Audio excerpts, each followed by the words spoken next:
नमस्कार, दराजधर में आपका बहुत स्वागत है। मैं हूं आपके साथ सत्यम तिवारी। लगातार तीनों बॉर्डर पे आंदोलन चल रहा है, किसान डटे हुए हैं। साल भर से ज़्यादा हो गया है। प्रधानमंत्री नरेंद्र मोदी ने कृषि कानून को भी वापस ले लिया है। उसके बाद से लगातार अभी भी कहा जा रहा है कि आंदोलन जारी रहेगा, क्योंकि किसानों की मांगों को नहीं मानी गई है। हम लगातार छोटे सीमांत किसानों से बात करने गाँव देहात में आते हैं। आज हम गौरा गाँव में आए हैं, जो मिर्ज़ापुर जिले के अंतर्गत आता है। यहाँ के जो छोटे किसान हैं, हम उनको एकत्रित किए हैं, उनसे बातचीत करेंगे कि उनकी क्या मांगे हैं, क्या वो सरकार से नाराज हैं या नहीं। और साथ में ही 4.5 साल 5 साल के योगी की रिपोर्ट कार्ड के बारे में भी चर्चा करेंगे कि योगी आदित्यनाथ ने कितना कामकाज किया है और क्या बदलाव की लहर बह रही है या फिर से सत्ता में योगी आदित्यनाथ आएंगे। तो चलिए सीधा रूबरू करवाते हैं यहाँ की जनता से और जानते हैं कि यहाँ के किसान क्या कहते हैं। क्या नाम है आपका? अवधेश सिंह नाम है। अच्छा, हम ये ऐसे जानने आए हैं गांव देहात के किसानों से कि जैसे जो तीनों बॉर्डर पे किसान आंदोलन चल रहा है, कहा जा रहा है कि किसान बीजेपी से नाराज है। आप लोग भी किसानी करते हैं, आप लोग की क्या मांग है? ये तो सब बनी बनाई चीज़ें हैं और टिकैत खुद कांग्रेस का एजेंट है, हमें पता है, हम लोग जानते हैं। ठीक है, बहुत सारे संगठन जाना भी चाहते हैं बॉर्डर से, लेकिन उनको रोका जा रहा है। अब भाड़े पे लोगों को लाकर बैठाया जा रहा है, 500 रुपया 1000 रुपया बिरयानी खा रहे हैं लोग। ये सब पूर्व निर्धारित है और इसमें अभी किसान को तो जो भी है मान जाना चाहिए। और सरकार सारी चीज़ें को एक्सेप्ट किया है और कृषि बिल वापस भी लिया है और जो भी उनका कुछ थोड़ा बहुत डिमांड है वो पूरा भी किया जाएगा। पिछले साल जब 26 जनवरी के दिन ये ट्रैक्टर मार्च हुआ था, तमाम पुलिस वालों को चोटी भी, अब टिकैत कह रहे हैं सरकार को कि इस बार भी सावधान रहिए, 26 जनवरी आने वाली। नहीं, गलत है। इस तरह से जो है एक आम जो किसान है इस तरह से गुंडागर्दी नहीं करता है। और जो हाँ जो मर्सिडीज बेंज से और बड़े बड़े BMW से आते हैं किसान नहीं कहे जाएंगे। वो सब राजनीति हो रही है वहाँ, राजनीति हो रही है। और भी लोगों, आपका क्या नाम है? हमारा नाम है ओम प्रकाश सिंह। खेती करते हैं? हाँ, खुश हैं? हम खुश हैं, सरकार से खुश हैं। क्या सुविधा मिली है? हाँ, पूरा सुविधा मिला है, हाँ। जो चाहिए सब मिला है। अच्छा, बिजली उजली आ रही है? हाँ हाँ, बिजली आ रही है, पानी मिल रहा है, हाँ। सब कुछ ठीक है। कुछ किसान वो खाद बीज सब मिल रहा है।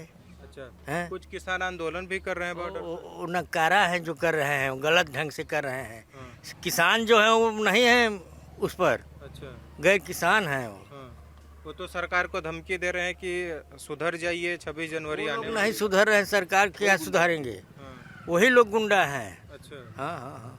हाँ। आगे आइए थोड़ा सा, आप बताइए ना। राजकुमार सिंह। ये राकेश टिकैत किस तरह का आंदोलन कर रहे हैं? राकेश टिकैत जो है ये सब गुंडा हैं, हाँ। जाना, हाँ। और राजनीति कर रहे हैं चुनाव लड़ने के लिए, हाँ। जाना, और कुछ नहीं जो है। सरकार को धमकी दे रहे हैं कि 26 जनवरी आने वाली है, सुधरे रहिए।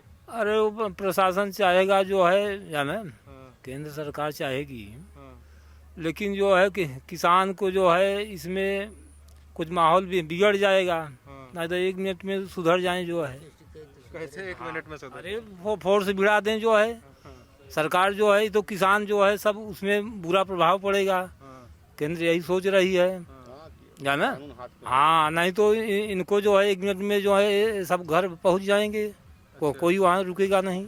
हाँ, कह रहे हैं कि कोई जाएगा नहीं यहाँ से, सब डटे रहेंगे, जो पहले जाएगा उसके ऊपर कानूनी कार्रवाई होगी। कोई नहीं, सब भाग जाएंगे जो है। ये राजनीति हो रही है चुनाव के लिए, टिकैत का जो है, और कुछ नहीं है। आपके हिसाब से सरकार को क्या करना चाहिए?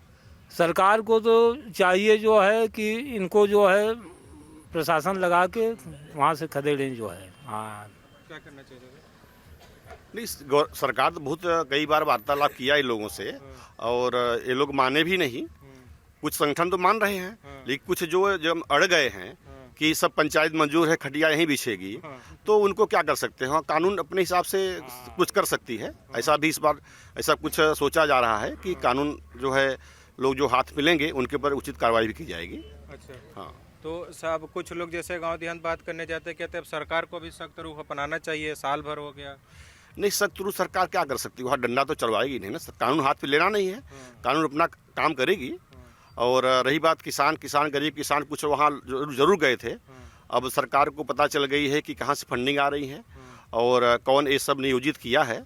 अब धीरे धीरे सब हट जाएंगे। बहुत सारे संगठन कल भी मिले हैं और हरियाणा गवर्नमेंट से मिले हैं और भी पंजाब गवर्नमेंट से मिल रहे हैं और अपने जो आंदोलन है समाप्त करने का ये लोग घोषणा भी करने वाले हैं कुछ ही हफ्तों में, आप देख सकते हैं उसको। अच्छा, आपको ऐसा क्यों लगता है कि कुछ दिन में समाप्त कर देंगे? नहीं, जो उनका मांग था शुरुआत में, हाँ, जो इसलिए उन्होंने आंदोलन किया 3 कृषि बिल वापस हो, तो तीनों कृषि बिल सरकार ने वापस किया है, क्योंकि जो मोदी बीजेपी गवर्नमेंट है, मोदी जी हैं, किसानों को चाहते हैं, ऐसा नहीं है, किसान के विरोधी नहीं है, वो नीचे से उठे हुए हैं, उनको पता है किसान को क्या तकलीफ है और उन्होंने देखा, कई बार समझाने का प्रयास किया किसान को और कई माध्यमों से समझाने का प्रयास किए, लेकिन लोग नहीं समझ पाए। कुछ हो सकता है, कुछ समझाने में कमियां जरूर रही हो, इसलिए सरकार ने वापस लिया है और कुछ संशोधन करके आगे लोगों से मीटिंग करके फिर कुछ ला सकते हैं, बीच में कुछ करेंगे ठीक है। आने वाले समय में। ये बताइए कि किसान आंदोलन जो चल रहा है उसका कुछ गांव देहात में भी असर है कि नहीं? गांव देहात में कोई असर नहीं है, जो है केवल बॉर्डर पर असर है, बाकी गांव देहात में कोई असर नहीं है। अच्छा। वो तो अपनी राजनीतिक पैठ बनाने के लिए सब लोग आंदोलन कर रहे हैं कि मैं भी नेता बन जाऊं, मैं भी प्रधानमंत्री बन जाऊं, मैं भी राष्ट्रपति बन राकेश टिकैत कह रहे हैं कि कोई किसान बीजेपी को वोट नहीं देगा। जाऊं। वो तो कहने से है ना, जो देना होगा तो देगा ही ना, कहने से क्या होगा। इधर क्या प्रभाव है? यहाँ पे सब बीजेपी है, यहाँ पे कोई प्रभाव नहीं है उनका। क्यों बीजेपी है? बीजेपी काम कर रही है। हाँ। हाँ, बीजेपी काम कर रही है। जो सुविधा किसानों को चाहिए बीजेपी दे रही है, लाइट दे रही है और सब सुविधा बीजेपी दे रही है। अब बीजेपी क्या देगी बताइए? अखिलेश ये तो नहीं कि मोदी जी आएंगे सबके घर पे खाना बना के देंगे, सबको परोसेंगे, सब खाना खाएंगे, ऐसा तो कोई नेता आज तक किया नहीं, न करेगा। हाँ, मोदी जी बहुत कुछ कर रहे हैं, ठीक है भाई, उनकी जो मानसिकता है वो अपनी मानसिकता है, हमारी मानसिकता हमारी मानसिकता, बस यही बात है। अच्छा, आपका क्या नाम है? योगेन सिंह। योगेन जी, ये बताइए कि अभी किसका माहौल दिख रहा है आपको? यहाँ पे आप भी देख सकते हो, अभी भीड़ जुटी है, ये सब बीजेपी है, क्योंकि हम लोगों ने देखा है, बिगनिंग से देखा है, यही रोड है जो सब खड़े हैं यहाँ पे, ये रोड नहीं तो वोट नहीं का हम लोगों ने नारा लगाया था, लेकिन आज रोड कब बन गई किसी को पता नहीं चला। तो ग्राउंड लेवल पे सारा इम्प्लीमेंट हो रहा है और बहुत सारी सुविधाएं ऐसी हैं, जैसे ट्रांसफार्मर के लिए हम लोग महीनों लाइन लगाते थे, बहुत सारी दिक्कतें आती थी, गांव में चंदा होता था, लेकिन आज ट्रांसफार्मर की सुविधा इतनी अच्छी है, लाइट की सुविधा इतनी अच्छी है, तो हम कह सकते हैं कि पूरी तरह से बीजेपी का पूरा ही माहौल है यहाँ पे। अच्छा, अखिलेश यादव तो कह रहे हैं हम 400 सीट जीतेंगे, जनता बहुत नाराज है बीजेपी से। अखिलेश यादव तो पिछले 8 साल से यही बोल रहे हैं, वो आप देख रहे हैं क्या हो रहा है अखिलेश यादव के साथ, और इस बार भी हम लोग दिखाएंगे कि क्या होगा उनके साथ। ऐसा कुछ माहौल नहीं, उनका कोई भी माहौल नहीं है यहाँ पे। कह रहे हैं किसान सब नाराज है। किससे? बीजेपी से? नहीं, कोई नाराज नहीं है, हम लोग भी किसान हैं, हम लोगों से बड़ा कौन किसान है, हम लोग भी किसान हैं यहाँ पे, लेकिन कोई नाराजगी नहीं है। हाँ, ये कुछ आवारा पशु से ज़रूर कुछ प्रॉब्लम है, लेकिन उसके लिए भी हमको लगता है कुछ उन लोगों को प्रबंध करना चाहिए, बस यही एक नाराज़गी है। और बाकी हमारे यहाँ कैनाल है, नहर है, कोई दिक्कत नहीं है, लगातार पानी आ रही है, जो दिक्कतें पहले थी बल्कि वो रिजॉल्व हुई हैं, ऐसा कुछ नहीं। आकार कैसे? अखिलेश यादव की सरकार में केवल भ्रष्टाचार का बोलबाला था, अपराधी गुंडा माफिया एकदम बोलबाला था प्रदेश के अंदर। थाने नीलाम होते थे, बिक्री होते थे, गुंडों द्वारा चलाए जाते थे पूरे प्रदेश में। एकदम मानिए अखिलेश का शासन कलंक शासन था पूरी तरह से। बीजेपी के सुशासन से और राष्ट्रवाद से जो विकास उत्पन्न हुआ है देश में, हुआ है विकास प्रदेश में हुआ है योगी आदित्यनाथ जी के नेतृत्व में, वो एकदम सराहना करते हैं हम उसकी, और हम सबकी भी पसंद है कि पुनः उसी बहुमत के साथ भारतीय जनता पार्टी की सरकार बने। अखिलेश यादव तो कह रहे हैं सबसे ज्यादा भ्रष्टाचार भाजपा में है, बेरोजगारी अखिलेश है। यादव जी का जो चश्मा है वो भ्रष्टाचार से डूबा हुआ है, इसलिए उनको भ्रष्टाचार ही दिखाई दे रहा है। अच्छा, हर जगह रैली वैली भी कर रहे हैं, खूब भीड़। और रैली में पब्लिक को बुलाइए तो जाएगी, पैसा देकर के इसको बुलाएंगे नहीं जाएगा, तो पब्लिक तो पैसा देकर के ले जा रहे हैं, बसों में बैठा करके, तो पब्लिक जाएगी है। लेकिन जनता यहाँ पे जान रही है, जो जनता है सब भाजपा के समर्थन में है और योगी आदित्यनाथ जी के सरकार के कामों से खुशी हुई है। अच्छा, आप एक युवा है, लेकिन लगातार युवाओं की बात उठाते हैं, कहते हैं कि युवा तो कभी किसी कीमत पे वोट नहीं दे सकता, बहुत बेरोजगारी हो गई। नहीं, युवा क्यों नहीं वोट दे सकता? हाँ, युवा ही तो परिवर्तन लाया था 2017 में। पहले सरकारों में भर्ती जो होती थी जातिवाद के आधार पर भर्ती होती थी, मेरिट लिस्ट होती थी, पैसों की डिमांड होती थी, उसके बाद भर्ती होती थी। लेकिन आज निष्पक्ष रूप से 4 लाख से अधिक सरकारी नौकरियां योगी आदित्यनाथ सरकार ने दिया है प्रदेश में, और केंद्र में वो नौकरियां जो मिली हैं सरकारी वो अलग हैं, ये प्रदेश में दिया गया है। और जो यहाँ पे सुशासन स्थापित हुआ है, इसके वजह से यहाँ पे बड़ी बड़ी कंपनियां निवेश के लिए आ रही हैं, उससे भी रोजगार सृजन हो रहा है। बेरोजगारी का पहले बेरोजगारी दर अब कम हुआ है उत्तर प्रदेश के अंदर। अच्छा, क्या चाचा पहले खूब जातिवाद था? ये जातिवाद तो बहुत चरम पे था, इस समय अब लोग पढ़े लिखे लोग हुए हैं, अब जागरूकता बढ़ी है, अब जातिवाद थोड़ा कम हुआ है। लोग विकास चाहते हैं। देखिए, न गुंडागर्दी चाहते हैं, न कुछ चाहते हैं, लोग विकास चाहते हैं। और ये जो प्रदेश सरकार में जो विकास हो रहा है बहुत अच्छा हो रहा है। अभी आप खुद जानिए, आप भी कहीं गांव से होंगे, 70 सालों में हम लोगों ने कभी नहीं देखा कि घर पे नल आया। हम लोग सोचे थे हमारी लाइफ खत्म हो जाए, घर पे नल नहीं लगेगा।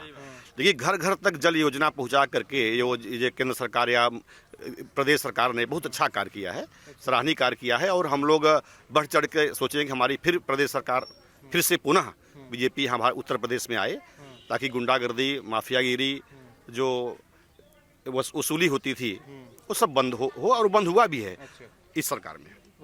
मेरा नाम है राजेंद्र प्रसाद विश्वकर्मा। सर, आपका क्या नाम है? मेरा नाम सत्यम तिवारी। कौन से तिवारी हैं? मैं हथिया परास तिवारी। जब लगा था लॉकडाउन तो सैलून बंद हो गए थे। गांव और शहरों में महर्षि और वाल्मीकि नजर आ रहे थे। ब्यूटी पार्लर बंद हो गया था। महिलाएं ताड़का और सुपुनखा नजर आ रही थी। किराने की दुकान बंद हो गई थी। काली मेहंदी डाई मिलना मुश्किल हो गया था। अखिलेश का सुनिए, मैं बता रहा हूँ अखिलेश क्यों इतना दौड़ रहे हैं, क्यों भाषण कर रहे हैं। भैंस का दूध लड़ाई के लिए और गाय का दूध पढ़ाई के लिए, बकरी का दूध दवाई के लिए। इसलिए योगी जी गाय का दूध पीते हैं और भैंस का नहीं। वो माँ का दूध पीते हैं, वो आंटी जी का दूध पीते हैं। भैंस आंटी जी कहलाती है और गाय माँ कहलाती है। समझे हैं? गाय माँ कहलाती है, इसलिए योगी जी माँ का दूध पीते हैं। इनके पास इतनी बुद्धि है, माँ को छोड़ दो जंगल में, गाय को जंगल में छोड़ दें, पुनः आपके घर पे आ जाएगी। मगर आंटी जी नहीं आ पाएंगी, वो रास्ते में ही भाग जाएगी भैंस। कि आ जाएगी घर? नहीं आएगी ना। तो हाँ, यही सरकार फिर वापस आएगी भाजपा। और भाजपा जिस समय लोगों को पक्का मकान दी है, लैटरिंग दी है, और एक क्या है, नल दिया है, लाइट दिया है। भले ये मिट्टी का तेल किरोसिन बंद हो गया है, मगर लोगों को घर घर लाइट की व्यवस्था भाजपा ने किया है। अच्छा, अभी आप कविता के माध्यम से कुछ कोरोना का जिक्र कर रहे थे, तो कोरोना को लेकर लगातार बीजेपी सरकार को अखिलेश यादव घेरते हैं कि कितनी लाशें तैर गई, कितने लोग मर गए। सुनिए मेरी बात, जैसे एक ही कोरोना ही नहीं, आपके 40 साल बाद की बात मैं बता रहा हूं कि हमारे 2 भाई, जब यहाँ पर एक प्लेग फैला था, इसके पहले भी, जिसे कहते हैं हैजा में 2 मेरे भाई जब खत्म हो गए तो मेरे पिताजी का दिमाग आउट हो गया। इसलिए कि जिसके घर में 2-2 लाशें, जवान बेटा जिसका मर जाएगा, उसके घर में कैसा होगा। मगर ये आपदा पूरे विश्व में आई है, केवल उत्तर प्रदेश में ही नहीं, पूरे विश्व में आई है। ये उत्तर प्रदेश में ही नहीं, सबसे ज्यादा यूरोप। अच्छा, ये कब की बात बता रहे हैं आप, कहानी जो बता रहे हैं? अरे बहुत पहले की कहानी ये है। किसकी सरकार थी? हाँ? किसकी सरकार थी? ये तो उस समय कांग्रेस की सरकार थी। अच्छा। बहुत पुराना हो गई ये बात, बहुत पुरानी हो गई बातों, समझे। ये तो आपदा आती और जाती ही रहती हैं, समझे। ये आपदा आती ही जाती रहे। अभी यहाँ से रथ गुजर रहा था और डीजे बज रहा था, तो ब्राह्मण 2 जा रहे थे। मैं बोला रुको, रोक दिए। एक थे परमानपुर के, दूसरे थे वहाँ गोगांव के। तो उनसे मैं पूछा आंगन को क्या कहते हैं, आंगन में शादियां क्यों होती हैं? उन्होंने नहीं बता पाया। आप किसानी करते हैं? अरे मैं नंबर 1 का किसान, अभी कल ही गेहूं बो के आया हूँ। अच्छा, वहाँ बॉर्डर पे भी कुछ किसान बैठे हैं? अरे किसान बैठने तो जहाँ आप, मैंने सुना टिकैत आए हैं, तो मैंने दूसरे की गाड़ी से यहाँ आया। जैसे वहाँ खाना मिलेगा मुझे और कंबल मिलेगा तो मैं अवश्य ही बैठने जाऊँगा, समझे। मैंने टिकैत सुना कि टिकैत वहाँ फोटो खींच रहे, मैंने दौड़ के दूसरे के बाइक से आया कि क्या बात है कि टिकैत आज मेरे गांव में आ गए हैं और फोटो खींच रहे हैं, तो चले देख लें टिकैत कैसे हैं, स्वस्थ हैं कि अस्वस्थ हैं। इसलिए मैं आया हूँ। टिकैत तो कह रहे हैं हम किसानों के मुद्दे को उठा रहे हैं, हम सरकार से लड़ रहे हैं किसानों के लिए। अरे तो किसानों के लिए तो सभी लड़ता है। सुनिए मेरी बात, आप ये बात बताइए, जय जवान जय किसान का नारा किसने लगाया था और कहां पे लगाया था, किस सन में लगाया था, किस लिए लगाया था? तो आप इसके बाद मुझसे बात करिए, ये चीज जनता को बताइए आप, तब मुझसे बात करिए। जय जवान जय किसान का नारा किसने लगाया था और क्यों लगा दिया और कहां पे लगाया था, किस सन में लगाया था, यही चीज बताइए। इसके बाद आगे मुझे प्रश्न करिए आप। लाल बहादुर शास्त्री ने कब लगाया था? सन नहीं याद है मुझे। किस लिए लगाया था? ये गेहूं के उपज के लिए? नहीं, नहीं, जब चीन और भारत की लड़ाई समाप्त हो गई थी 1964 में, उसके बाद पाकिस्तान और भारत की लड़ाई प्रारंभ हो गई, तो अमेरिका के राष्ट्रपति बोला कि यह लड़ाई बंद करो, नहीं तो हम अपना लाल गेहूं देना बंद कर देंगे। लाल बहादुर शास्त्री बोले कि गेहूं तुम देना बंद कर दो, हमारी जनता एक दिन उपवास रखेगी। इसलिए लाल बहादुर शास्त्री ने 1962 में जय जवान जय किसान का नारा लगाया था दिल्ली के लाल किले पर। जय हिंद, जय भारत। अच्छा, ये एमएसपी कब लागू